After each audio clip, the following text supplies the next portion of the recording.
Сәлеметсіздерме, құрметті көрермендер. Бүгін біз өте маңызды, әрі көпшілікті алаңдататын тақырыпты талқылаймыз. Ол егде жаста құлап қалудың алдын алу. Статистикаға сүйенсек, 65 жастан асқан әрбір үшінші адам жылына кем дегенде бір рет құлайды екен. Бұл жай ғана кішігірім жарақатпен аяқталмай, ауыр зардаптарға, соның ішінде сынықтарға, бас жарақаттарына және тәуелсіздіктен айырылуға әкелуі мүмкін. Көпшілігіміз қартайған соң құлау қалыпты жағдай деп ойлаймыз. Бірақ бұл мүлдем олай емес.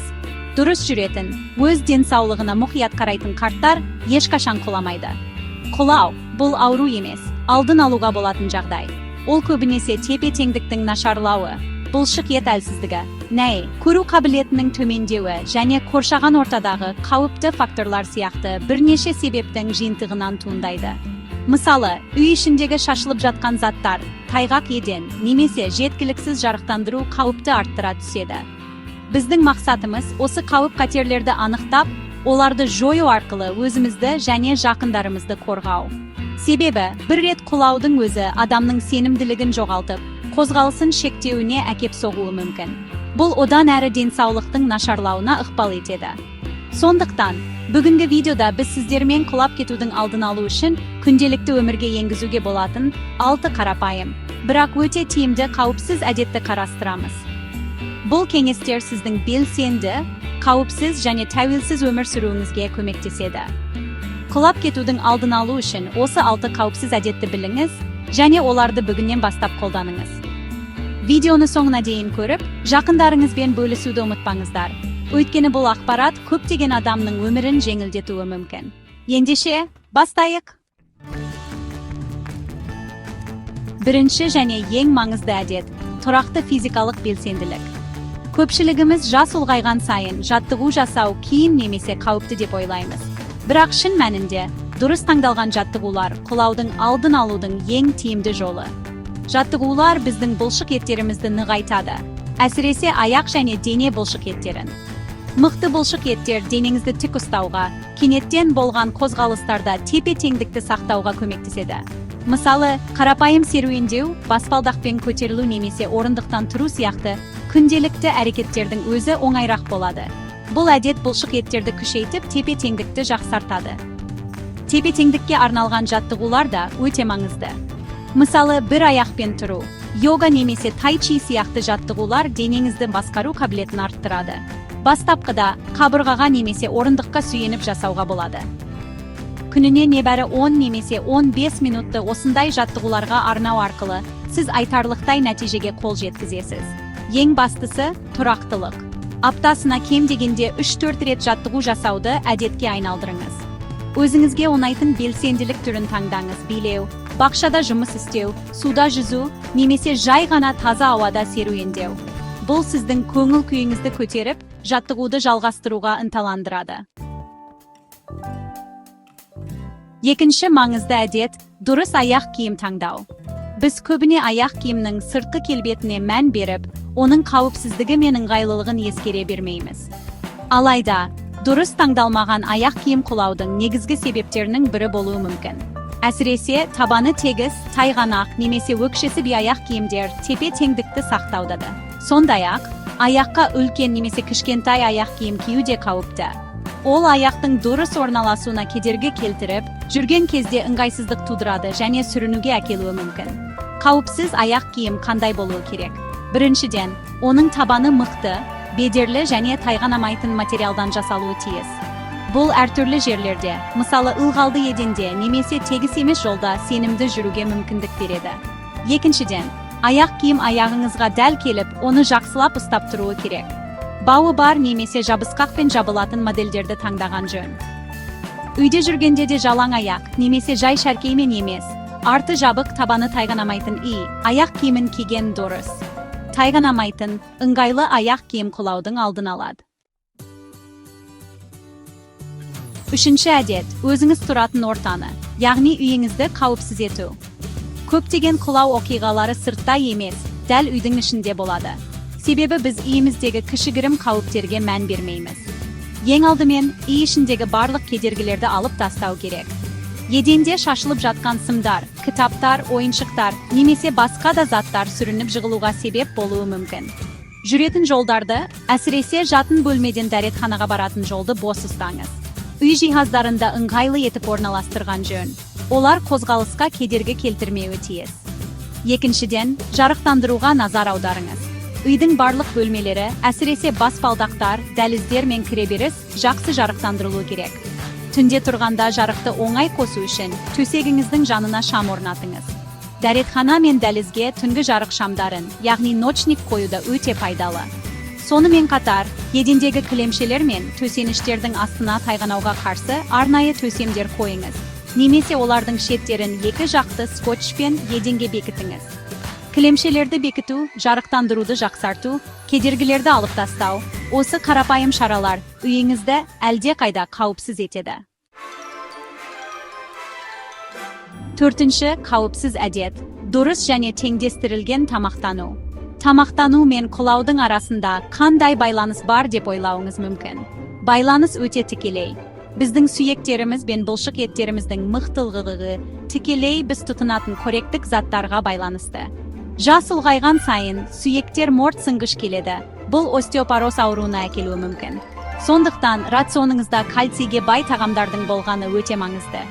Оларға сүт өнімдері, яғни сүт, ірімшік, йогурт, жасыл көкөністер, мысалы брокколи мен шпинат, жаңғақтар мен балық жатады. Кальцийдің жақсы сіңуі үшін Д дәрумені қажет. Бұл дәруменді біз негізінен күн сәулесінен аламыз. Бірақ оны қосымша ретінде немесе майлы балық пен жұмыртқаның сарысы сияқты тағамдар арқылы да қабылдауға болады. Сонымен қатар, бұлшық еттердің күшін сақтау үшін ақуызға бай тағамдарды, яғни ет, балық, бұршақ тұқымдастарын жеткілікті мөлшерде тұтыну керек.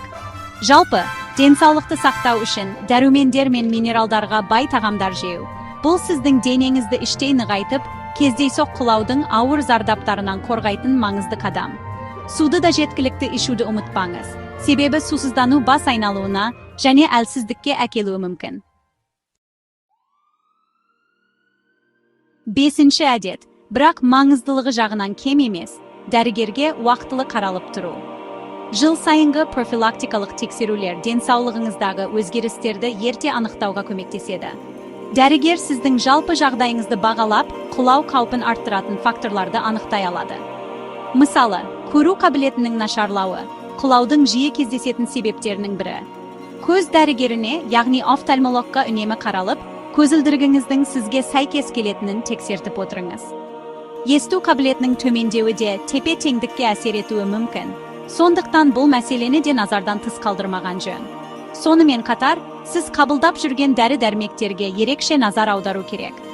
Кейбір дәрілердің жанама әсерлері, мысалы бас айналу, ұйқышылдық, немесе қан қысымының кенеттен төмендеуі құлау қаупін арттыруы мүмкін. Егер сіз бірнеше дәріні бір уақытта қабылдасаңыз, олардың бір-бірімен әрекеттесуі де жағымсыз салдарға әкелуі мүмкін. Сондықтан, дәрігеріңізбен немесе фармацевтпен сіз қабылдап жүрген барлық дәрілерді, соның ішінде рецептсіз сатылатын дәрілер мен тағамдық қоспаларды талқылаңыз. Денсаулықты бақылау және дәрі-дәрмектердің әсерін тексеру, бұл сіздің қауіпсіздігіңіз үшін жасалған маңызды қадам. Алтыншы, соңғы әдетіміз, қажет болған жағдайда қолдау құралдарын пайдаланудан тартынбау. Кейде, қанша жаттығу жасап, сақтық шараларын қолдансақ та, қосымша қолдау қажет болуы мүмкін. Бұл әлсіздіктің белгісі емес, керісінше, өз қауіпсіздігіңізге жауапкершілікпен қараудың көрінісі. Егер сіз жүрген кезде тепе-теңдігіңізді жоғалтатыныңызды сезсеңіз, немесе аяғыңызда әлсіздік болса, таяқ немесе жүргіш сияқты құралдарды пайдалануды қарастырыңыз. Дұрыс таңдалған және дұрыс қолданылған таяқ сізге қосымша тірек болып, сенімділігіңізді арттырады.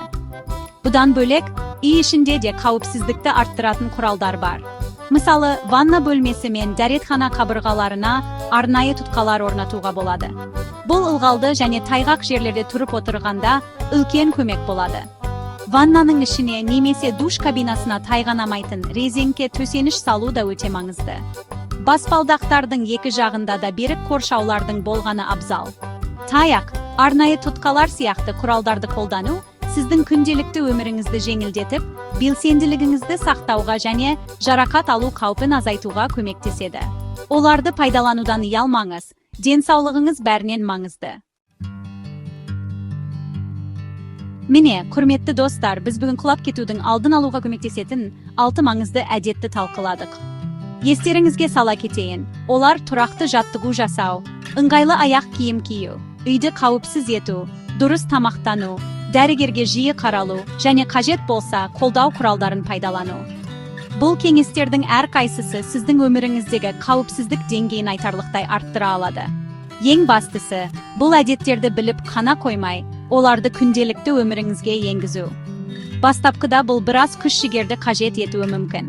Бірақ уақыт өте келе олар сіздің өмір салтыңыздың ажырамас бөлігіне айналады. Есіңізде болсын, сіздің денсаулығыңыз бен қауіпсіздігіңіз ең басты құндылық. Осы әдеттерді ұстансаңыз, құлап кету қаупін азайтасыз және белсенді, тәуелсіз өмірді ұзақ жылдар бойы сақтай аласыз. Бұл тек сіздің ғана емес, сонымен қатар сізді жақсы көретін жақындарыңыздың да тыныштығы үшін маңызды. Өз денсаулығыңызға деген қамқорлықты кейінге қалдырмаңыз.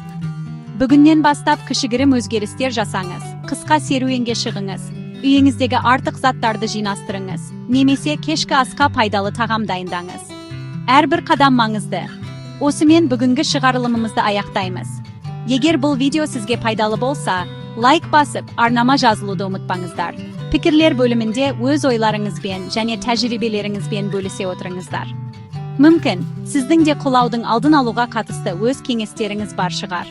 Бұл ақпаратты жақындарыңызбен, әсіресе егде жастағы туыстарыңызбен бөлісіңіз. Себебі бұл олар үшін өте маңызды болуы мүмкін. Денсаулығыңызға мұқият болыңыз. Келесі кездескенше сау болыңыздар.